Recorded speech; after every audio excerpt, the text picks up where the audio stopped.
ससुराल बेटी का नहीं बहू का घर होता है। विधि एक सुंदर सुशील सी लड़की थी, पढ़ी लिखी भी काफ़ी थी। मायके ससुराल दोनों जगह पर वह सबकी दुलारी थी। वह सबको पसंद करती थी, उसे भी सब लोग पसंद करते थे। सिर्फ उसकी ननद गरिमा का हर छोटी छोटी बात पर रोकना टोकना उसे कतई पसंद नहीं था। विधि पर विधि की सास से अधिक हक उसकी ननद गरिमा जताती रहती थी। यहाँ तक कि विधि को उसके पति आकाश के साथ उठने बैठने में भी गरिमा की नज़र होती और वह हर जगह बात को कुछ न कुछ समझाइश अवश्य देती थी। इस बात पर विधि को चिढ़ सी होती थी। विधि की सास सरोजनी जी को भी अपनी बेटी गरिमा की यह आदत पसंद नहीं थी। वे भी उसे हमेशा समझाती रहती थी, लेकिन कोई भी बात गरिमा के भेजे में घुसती ही नहीं थी। वह एक कान से सुनती, दूसरे कान से निकाल देती थी, जैसे हर किसी के काम में अपनी टांग अड़ाना वह अपना मौलिक अधिकार समझती थी। एक दिन कमरे में आकाश और विधि आपस में कोई बात कर रहे थे। तभी गरिमा वहां पहुंच गई और जोर जोर से बोलने लगी, क्या भाभी, आप भैया से बहस करने में लगी हैं? मैं आपको कहाँ कहाँ नहीं ढूंढ रही आई। विधि ने जवाब दिया, मैं कुछ नहीं कहा, सिर्फ आकाश की ओर देखने लगी। तब आकाश ने कहा, तुम्हें हमारी आपस की बातों में भी अब बहस लग रही है क्या? क्या कहना चाहती हो तुम? हम दोनों एक साथ उठे बैठे भी ना?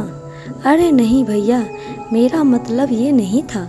मैं तो बस यह कहना गरिमा की बात को बीच में ही काटते हुए आकाश ने कहा, तुम्हारा मतलब तुम ही जानो और जाओ अब यहाँ से। गरिमा भी वहाँ से वापस चली आई। फिर जब शाम को रसोई का वक्त हुआ तब खाने में अपना रंग दिखाने लगी। भाभी, ये क्या बनाया आपने? आप तो जानती हैं ये सब यहाँ कोई नहीं खाता है।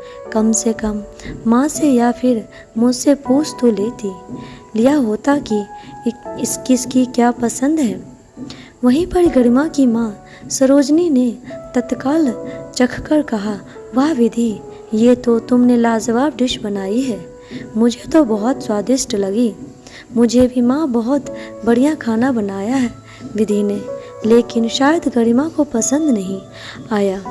उसके लिए दोपहर का कुछ खाना बचा हो तो ला दो। विधि, बिना मन के जबरन क्यों खाना जब कोई भोजन रुचिकर ना लगे। गरिमा अपने भाई आकाश को और माँ को सरोजनी देवी द्वारा विधि के हाथ के बने खाने की तारीफ करने के बाद कुछ नहीं बोल सकी, लेकिन अंदर ही अंदर काफ़ी तिलमिला गई थी। फिर सबके साथ उसने अनमने ढंग से ही सही पर खाना खाया। उसके बाद वह अपने कमरे में चली गई। कमरे में अपने बिस्तर पर लेटकर वह सबको बहुत देर तक भुनभुनाती रही थी। गरिमा को ठेस इस बात की लगी थी कि आजकल विधि के आ जाने के बाद से उसकी पूछ परख घर में कम हो गई रही थी, जबकि वो हमेशा से टॉप पर बने रहना चाहती थी और आजकल उसकी इस मंशा पर पानी फिरता हुआ सा लग रहा था।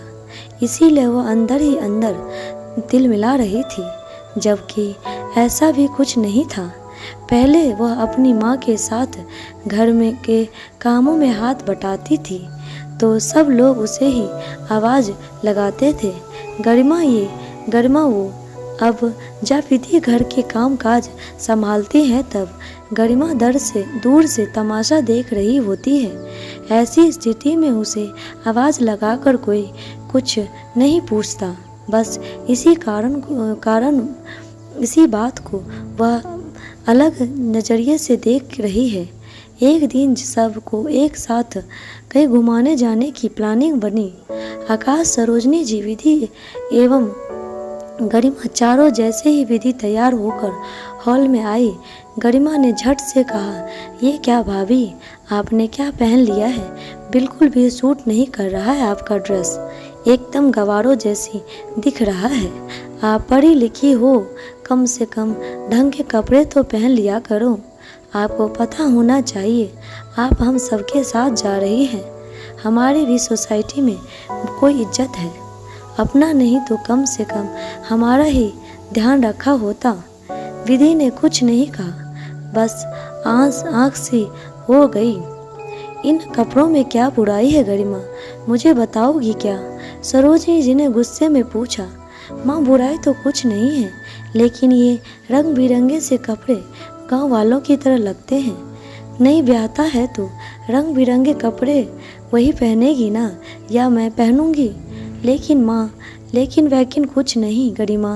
अब विधि क्या तुमसे पूछकर कपड़े भी पहनेगी? जरा हम लोगों की बातों में टांग अड़ाना तुम बंद करो। मैं बहुत दिनों से देख रही हूँ हमारे घर हर काम में टांग अड़ाती हो। कुछ तो हमारी निजी जिंदगी बची रहने दो। आकाश ने नाराजगी प्रकट करते हुए कहा। मैं भी तुम्हारी बात से सहमत हूँ आकाश, सरोजिनी जी ने कहा।